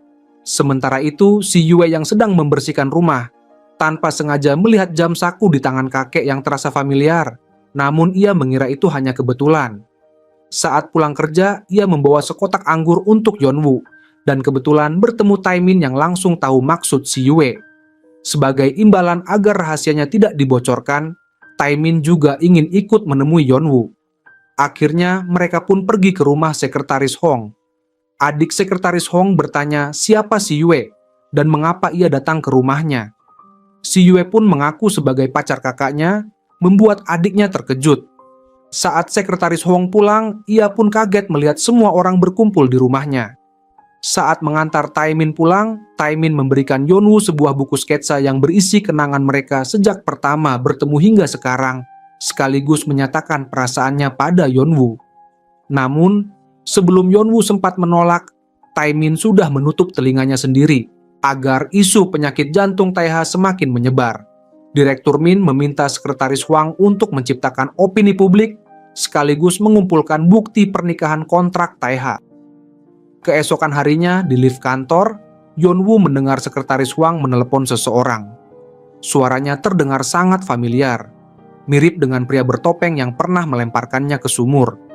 Saat pulang, Yeonwoo mendengar sekretaris Hong dan adiknya membicarakan masalah perusahaan dan tahu bahwa Taeha akan segera didepak dari perusahaan oleh dewan direksi. Sekretaris Hong yang merasa tidak bisa lagi menyembunyikan fakta, akhirnya memberitahu Yeonwoo tentang kondisi kesehatan Taeha yang memburuk. Setelah tahu, Yeonwoo sangat cemas dan ingin segera mencari Taeha. Saat berlari, hujan turun, mengingatkannya pada kejadian di halaman rumah dulu. Saat ia melamun, Taeha tiba-tiba menariknya dan bertanya mengapa ia kehujanan. Yeonwoo pun khawatir pada kondisi kesehatan Taeha. Taeha memeluk Yeonwoo dan berkata, "Asal kamu tetap di sisiku, semuanya akan baik-baik saja," sekaligus mengungkapkan perasaannya. Mereka pun akhirnya kembali bersama. Keesokan harinya, pada rapat dewan direksi, Direktur Min baru saja akan mengajukan pemungutan suara untuk memecat Taeha. Namun Taeha lebih dulu memulai siaran langsung, mengumumkan kondisi kesehatannya dan rencana manajemen perusahaan ke depan. Ia meminta semua orang menunggu hingga rapat pemegang saham sebelum mengambil keputusan. Siaran langsung ini kembali menggagalkan rencana Direktur Min. Di sisi lain, si Yue yang sedang membersihkan rumah merasa semakin aneh.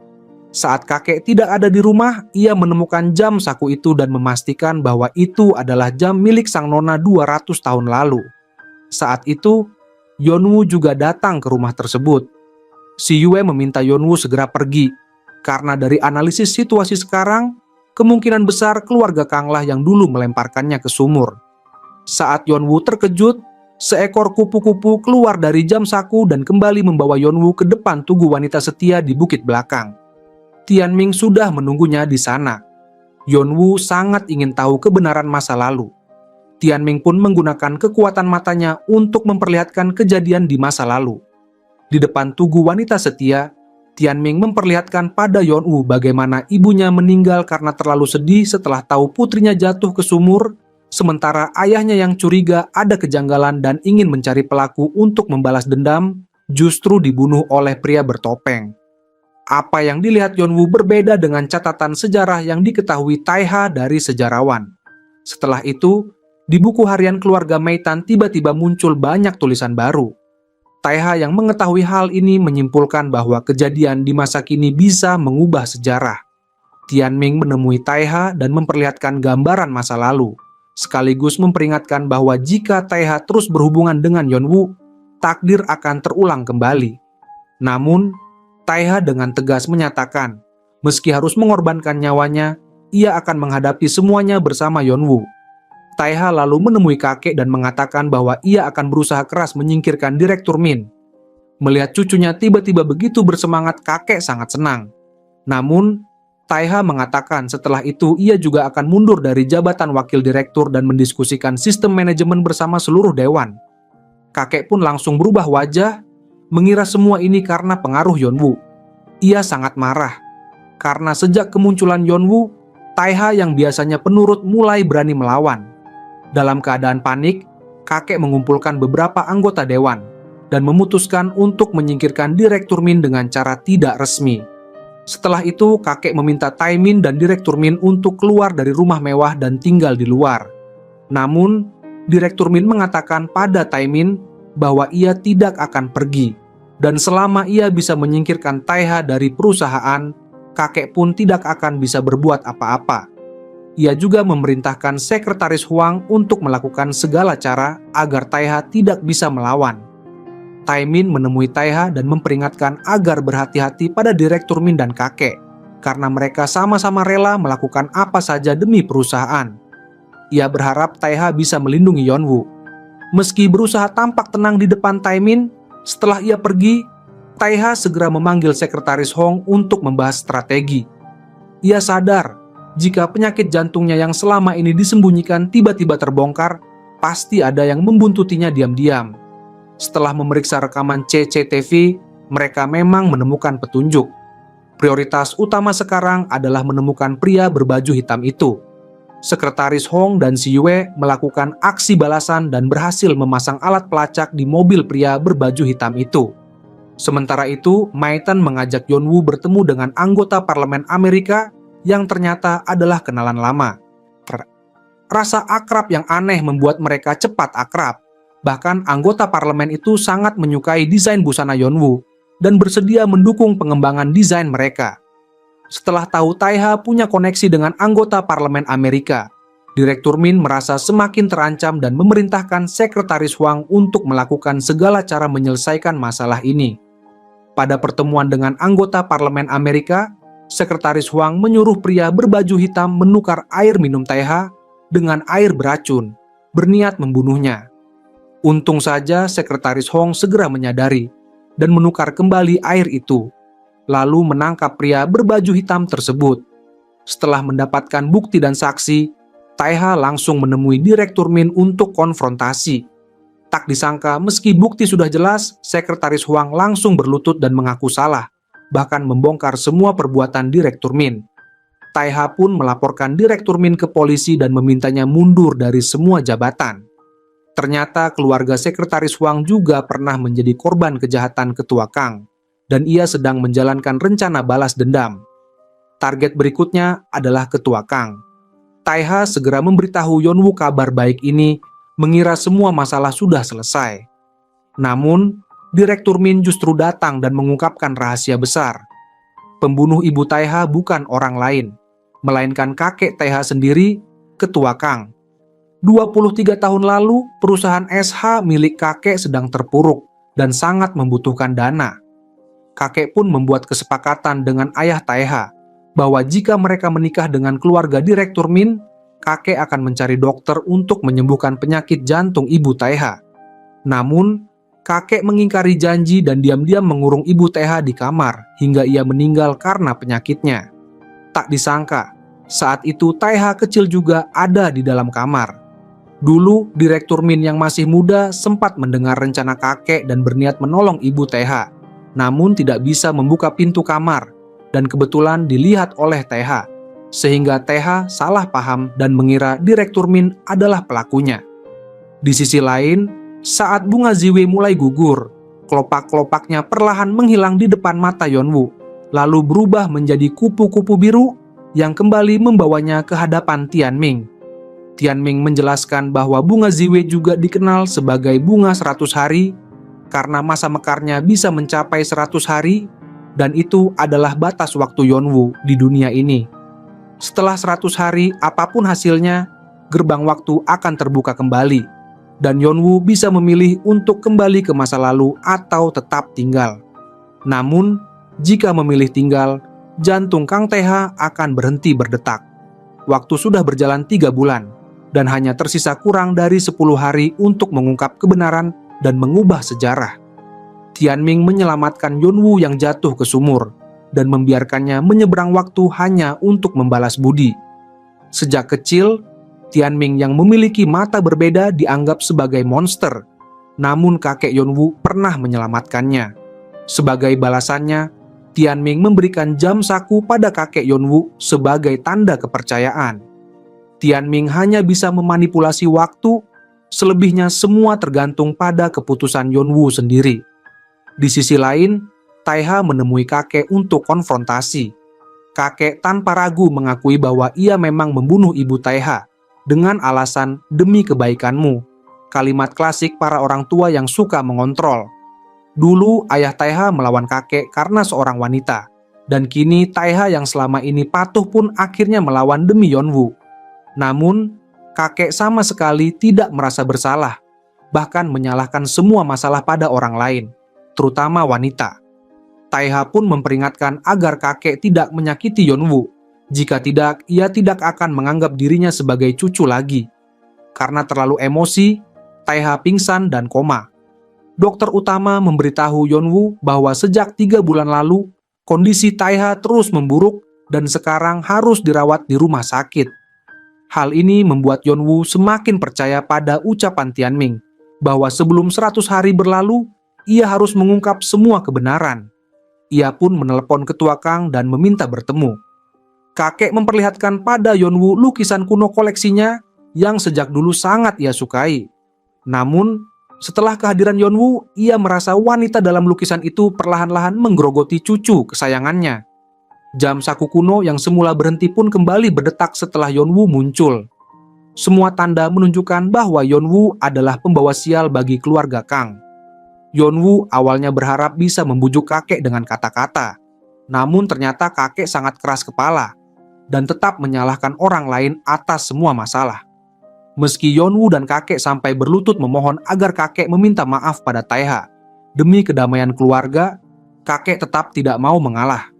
Saat Yonwoo hendak pergi, kakek malah menculiknya. Sementara itu, Taiha menerima foto dari orang tak dikenal dan segera menelepon balik, namun tidak ada yang mengangkat. Ia hanya diberi alamat tempat Yonwoo disekap. Tanpa ragu, Taiha segera bergegas ke lokasi. Yonwoo berpura-pura sakit perut untuk mencari kesempatan melarikan diri dan kebetulan bertemu Taiha yang datang bersama polisi, sehingga ia selamat. Namun, kejadian ini menandakan bahwa kakek sudah mulai mengincar Yonwoo. Taiha pun memutuskan untuk menemui kakek dan mengakhiri semua ini. Namun, sebelum ia sampai di rumah kakek, Sekretaris Huang sudah lebih dulu menyusup ke dalam. Setelah gagal meracuni Taiha, Sekretaris Huang bersembunyi di sekitar rumah kakek. Ia juga yang pertama kali mengirim pesan pada Taiha tentang penculikan Yonwoo. 23 tahun lalu, istri Sekretaris Huang yang sedang hamil mengalami kecelakaan parah dan butuh operasi segera. Namun, pada hari yang sama, putra Ketua Kang juga butuh operasi. Ketua Kang menggunakan koneksinya untuk membatalkan jadwal operasi istri Sekretaris Huang dan memprioritaskan anaknya sendiri sehingga keluarga Sekretaris Huang hancur. Namun, Ketua Kang hanya menganggap itu sebagai nasib buruk Sekretaris Huang. Ucapan itu membuat Sekretaris Huang sangat marah. Ketua Kang bahkan masih mencoba menyuapnya dengan uang agar dimaafkan. Saat itu, Taiha tiba di lokasi dan berhasil menyelamatkan kakek. Meski hampir dicekik sampai mati, kakek tetap tidak menyesal dan kembali menyalahkan Sekretaris Huang dan Direktur Min atas semua masalah. Demi mengakhiri dendam ini, Taiha rela berlutut dan meminta maaf pada Sekretaris Huang atas nama kakek, bahkan mengucapkan selamat Natal lebih awal. Hal ini justru membuat Sekretaris Huang terinspirasi dan melemparkan vas bunga besar ke arah Taiha. Saat itu Yonwoo berlari ke arah mereka dan akhirnya kakek menahan vas bunga itu untuk melindungi Taiha. Meski sangat suka mengontrol, kakek sebenarnya sangat menyayangi Taiha. Namun, akibat luka berat di kepala, kakek didiagnosis menderita sindrom selalu bahagia, yaitu penyakit psikologis yang membuatnya selalu merasa senang. Dengan begitu, kakek bisa berhenti memikirkan masalah dan menikmati masa tuanya dengan bahagia. Taiha pun memaafkan kakek, karena meski caranya ekstrem, niatnya tetap demi kebaikan keluarga. Apalagi, Taiha merasa selama ada Yonwoo di sisinya, semua masalah bisa diatasi. Namun, Yonwoo terus teringat ucapan Tianming. Jika ia tetap tinggal di sini, jantung Kang Taiha akan berhenti berdetak. Setelah kakek kehilangan akal sehat, SHI Group pun kehilangan pemimpin dan harus segera memilih ketua baru. Hal ini memberi harapan baru bagi Direktur Min, yang segera menggalang dukungan dari para direktur dan mendapat dukungan mayoritas. Namun, Taimin meminta ibunya untuk berhenti, karena ia tahu siapa yang benar-benar dibutuhkan perusahaan. Mungkin karena terpengaruh ucapan Taimin, atau karena sudah lama tidak mendengar Taimin memanggilnya ibu, atau mungkin karena cerita ini sudah mendekati akhir, tiba-tiba saja Direktur Min berubah menjadi baik. Meski sudah mendapat dukungan mayoritas, pada hari pemilihan ia tidak hadir dan meminta asistennya mengumumkan bahwa ia mengundurkan diri dari semua jabatan dan menyerahkan seluruh sahamnya pada Kang Taeha. Keputusan ini membuat semua orang terkejut. Taeha pun menemui Direktur Min untuk menanyakan alasannya. Ia menjawab bahwa Taeha adalah pilihan terakhir SH Group. Taeha ingin berbagi kebahagiaan ini dengan Yeonwoo. Namun Yeonwoo justru mengatakan sudah memutuskan untuk kembali ke masa Joseon 200 tahun lalu. Jika ia tetap tinggal, Taeha pasti akan mati. Taeha tidak bisa menerima keputusan itu. Ia menemui dokter utama dan memohon agar dicarikan keajaiban medis untuk menyembuhkan penyakit jantungnya. Namun dokter pun tidak bisa berbuat apa-apa. Di sisi lain, Si Yue yang tahu Yeonwoo akan kembali ke Joseon juga sangat sedih. Apalagi sekretaris Hong baru saja melamarnya. Mereka pun saling berpelukan dan menangis.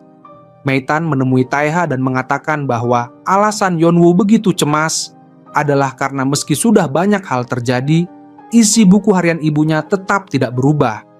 Yeonwoo tetap tercatat sebagai wanita setia Park. Artinya ia belum berhasil mengubah masa lalu. Waktu pun semakin sedikit dan Yeonwoo tidak bisa egois untuk tetap tinggal. Setelah mendengar penjelasan Meitan, Taeha menemui Yeonwoo dan bertanya berapa sisa waktu yang dimiliki. 1 bunga mewakili setengah bulan. Artinya Yeonwoo hanya punya waktu maksimal 15 hari lagi. Taeha diam-diam merasa senang, lalu menghitung siklus bulanan Yeonwoo dan merasa setengah bulan sudah cukup.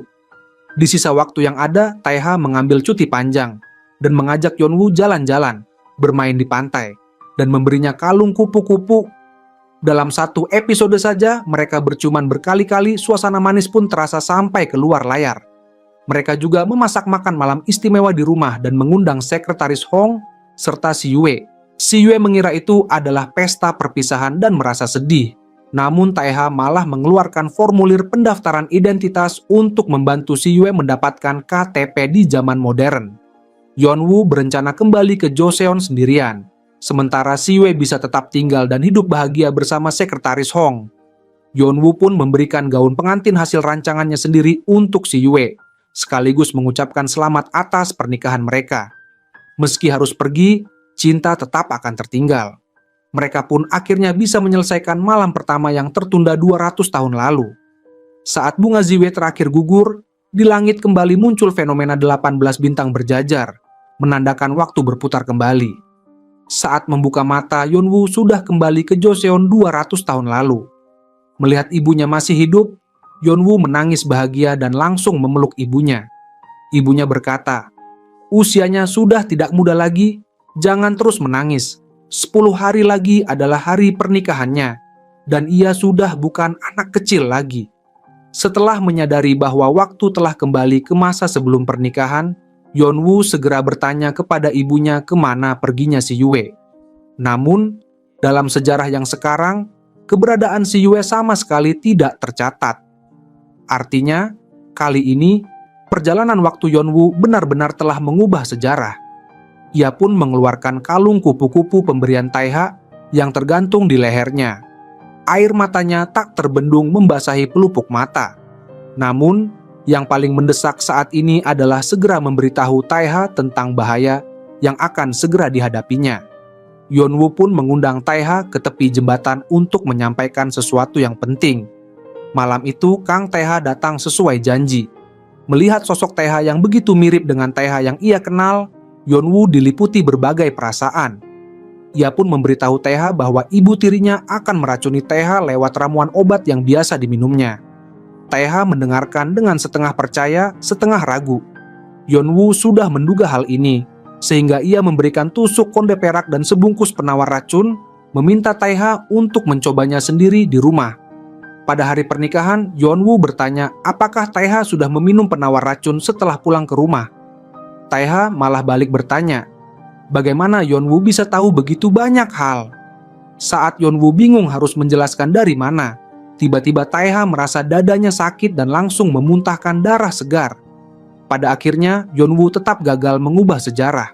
Namun, Yeonwoo masih harus menghadapi kejadian-kejadian berikutnya. Ibu tiri Taeha dengan santai datang ke rumah, menuduh Yeonwoo, kembali membawa sial hingga Taeha meninggal. Yeonwoo memutuskan untuk berpura-pura mengikuti permainan ibu tirinya, sehingga jika ibu tiri ingin menuntut, ia harus menunggu sampai masa berkabung selesai. Malam harinya, Yeonwoo pura-pura tidur, menunggu kemunculan pria bertopeng. Saat pria bertopeng itu hendak melemparnya ke dalam sumur, para pengawal keluarga Park tiba dan mengepungnya. Namun, pria bertopeng itu tetap berhasil melarikan diri. Yeonwoo mengejarnya dan berkat keahliannya berkuda dan memanah sejak kecil, ia berhasil melumpuhkan pria bertopeng itu dan membuka topengnya. Ternyata benar, pelakunya adalah Hwang Dok-gu. Di depan kantor pengadilan, ibu tiri Taeha menyangkal semua tuduhan, mengatakan bahwa ia tidak pernah memerintahkan pembunuhan, apalagi meracuni anak tiri yang telah ia besarkan selama bertahun-tahun. Ia meminta Yeonwoo untuk tidak menuduh tanpa bukti, setidaknya harus menunjukkan bukti nyata. Tepat saat itu, Kang Taeha yang diduga sudah meninggal karena keracunan muncul di hadapan semua orang. Ia menceritakan bahwa setelah pulang ke rumah, ia benar-benar menemukan racun di dalam ramuan obatnya. Untuk memancing ibu tiri agar menunjukkan jati dirinya, ia berkonsultasi dengan tabib dan hanya meminum dosis yang tidak mematikan, sehingga tampak seperti mati suri. Kini, baik saksi maupun bukti sudah ada. Meski demikian, ibu tiri tetap bersikeras bahwa ia tidak bersalah. 200 tahun kemudian, Meitan mengirim pesan kepada Taeha, memberitahu bahwa buku harian warisan keluarga yang ditulis oleh ibu Yeonwoo telah kembali seperti semula. Mereka pun segera pergi ke bukit belakang dan menemukan bahwa tugu wanita setia atas nama Yeonwoo juga telah lenyap. Bahkan, saat Taeha kembali ke rumah sakit untuk pemeriksaan, dokter utama dengan heran mengatakan bahwa keajaiban medis telah terjadi. Jantung Taeha yang sebelumnya sangat lemah, kini sudah tidak bermasalah lagi. Hwang Dok-gu dijatuhi hukuman mati karena percobaan pembunuhan, sementara ibu tiri hanya dihukum cambuk 20 kali dan diasingkan ke perbatasan. Ia bertanya pada Yeonwoo apakah Yeonwoo datang untuk menikmati penderitaannya. Tanpa ragu, Yeonwoo menjawab, "Ya." Ia juga meminta ibu tiri untuk meminta maaf. Namun ibu tiri malah tertawa tanpa penyesalan. Ia mengatakan, "Jika ingin menyalahkan, salahkan saja kakek Taeha. Karena keturunan keluarga Kang lemah-lemah, dan satu-satunya lelaki sehat, Kang Taemin, agak bodoh dan sulit diandalkan, sehingga keluarga Kang tidak pernah bisa mendapatkan jabatan di pemerintahan. Semua kesalahan ditimpakan padanya sebagai istri yang dianggap tidak berguna. Karena itu, satu-satunya cara adalah membunuh Kang Taeha yang memang sudah sakit-sakitan, lalu membentuk citra Yeonwoo sebagai wanita setia dari keluarga Park demi mendapatkan kehormatan yang diinginkan kakek." Namun, Yeonwoo menegaskan bahwa setidaknya ia masih punya kesempatan untuk menolak pilihan yang salah. Taeha pun tidak bisa memaafkan kakeknya dan memutuskan untuk keluar dari keluarga Kang, berharap Yeonwoo mau menerimanya. Namun, Yeonwoo tidak langsung menjawab. Taeha mengembalikan liontin kupu-kupu pada Yeonwoo dan mengatakan bahwa sejak kecil ia bisa bertahan melawan penyakit karena selalu terinspirasi oleh Yeonwoo yang bersinar. Saat tahu calon istrinya adalah Yeonwoo, ia sempat merasa takut karena penyakit jantungnya bisa saja membebani Yeonwoo. Namun, ia tidak sanggup melepaskan jodoh yang sudah susah payah ia dapatkan.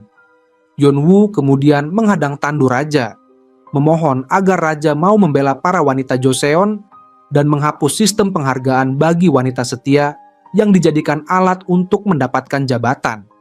Jika tidak, akan ada ribuan wanita yang sengaja dibunuh dan dijadikan simbol wanita setia demi ambisi keluarga. Usulan ini mendapat dukungan dari semua wanita yang hadir, bahkan Permaisuri Agung pun menyetujuinya. Keesokan harinya, di istana, raja pun resmi menghapus sistem tersebut.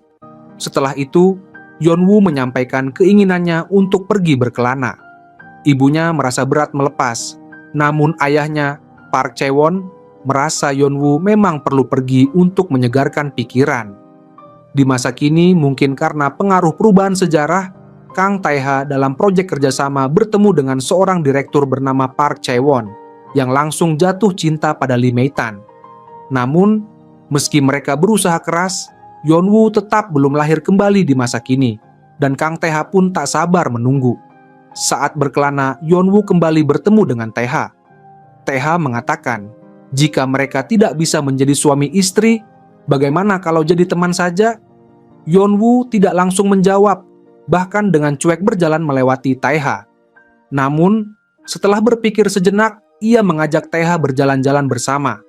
Saat menikmati bulan di malam hari, Tae-ha ingin memanfaatkan suasana romantis untuk mengungkapkan perasaan.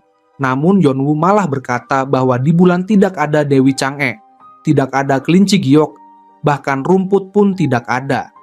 Ia juga menambahkan, 200 tahun kemudian, manusia sudah bisa naik pesawat ke bulan. Sejak saat itu, dalam perjalanan keliling negeri, Yeonwoo selalu ditemani Tae-ha, dan hubungan mereka pun semakin dekat. Di masa kini, untuk mengungkapkan kerinduannya pada Yeonwoo, Kang Tae-ha membeli hotel tempat mereka pertama kali bertemu. Ia percaya, selama pohon ziwe di depan hotel itu masih terus berbunga, ia dan Yeonwoo pasti akan bertemu kembali. Adegan kembali ke Joseon, di mana penyakit jantung Tae-ha kambuh. Tabib meminta Yeonwoo untuk bersiap-siap, karena usia Tae-ha tidak akan lama lagi. Tae-ha sendiri juga sadar bahwa hidupnya tinggal sebentar. Ia hanya ingin menghabiskan sisa hidupnya di sisi Yeonwoo. Ia bercerita bahwa belakangan ini ia sering bermimpi aneh, melihat pemandangan yang belum pernah ia lihat, dan seorang pria yang sangat mirip dengannya selalu menunggu di bawah pohon ziwe, seolah-olah sedang menanti sesuatu. Mungkin, pria itu adalah orang yang dicintai Yeonwoo di Joseon baru, yang memiliki nama dan wajah yang sama dengannya. Tae-ha sangat iri pada pria itu, dan berharap jika ada kehidupan selanjutnya, ia bisa bereinkarnasi menjadi pria itu. Setelah berkata demikian, ia menutup mata dan beristirahat dalam pelukan Yeonwoo. Setelah kembali ke rumah, Kang Tae-min menemui Yeonwoo dan mengatakan bahwa ia akan mengikuti ujian negara. Sebelum berangkat, ia memenuhi permintaan terakhir kakaknya dengan menyerahkan barang peninggalan Tae-ha pada Yeonwoo.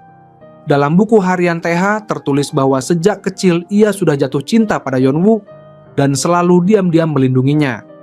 Lukisan yang disimpan di rumah kakek Tae-ha juga ternyata adalah karya Tae-ha kecil yang terinspirasi oleh Yeonwoo. Sepertinya, sejarah memang telah memengaruhi segalanya. Setahun kemudian, Kang Tae-min yang tinggal di Seoul menunjukkan kemajuan pesat dalam pekerjaannya. Ia dengan bangga memberitahu Direktur Min bahwa rekan-rekan di kantor memberinya julukan baru, Kang Cyborg. Sementara itu, Ibu Yeonwoo memberitahu bahwa Hwang Dok-gu berhasil melarikan diri sebelum dieksekusi.